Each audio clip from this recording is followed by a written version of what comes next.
on a neuroscientific level, we need to dream, and the world needs us to dream, and those around us need us to dream.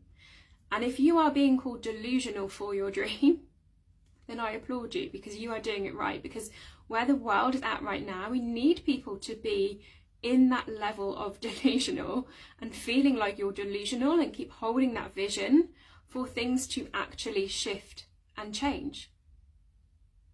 So if you're being called delusional by friends or family, like, you're doing it right, okay? And you might also need to have boundaries with that, and have boundaries around who you share that dream and mission with as well. You ideally only really want to be sharing your vision with those who are on the path with you, like in your soul tribe. And when you do that, when you share your vision with the right people as well, this will amplify. And this has been shown again by research. This research was done in the 70s, that they found if you had 8 people, like 8 people was the magic number, focused on someone else's vision for them, it would send out waves that would start to create that probability. So like 8 people's, the waves of 8 people, and this is what we do in the Quantum Queen membership, is we get together and we focus on the vision for each other.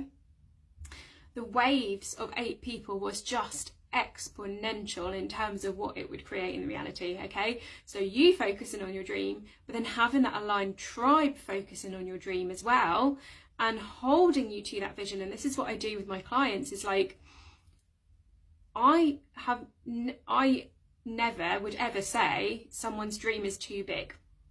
Like, whatever your dream is, that is your dream, and I'm here to hold you to that timeline. I will never say like your goal isn't big enough, your dream isn't big enough, because I'm not here to judge that.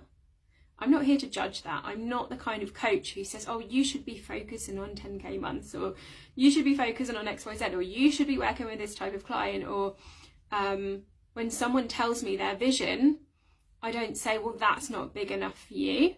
I might say, let's play with possibility, and let's play with possibility. If you were to, for those that have read this book, let me know, 10x is better than 2x. If you were to 10x that vision, what would your actions be? But that doesn't mean you 10x the vision and then that's your goal and then you're not worthy if you don't reach that.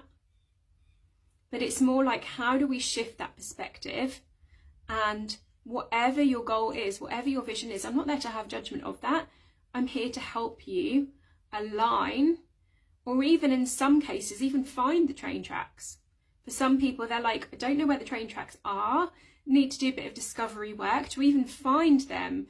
And we might need to clear some energies off that are in the way to finding them. And then we can find them and we get you on them, and then the train just rolls along smoothly to its destination, okay, for want of a better analogy.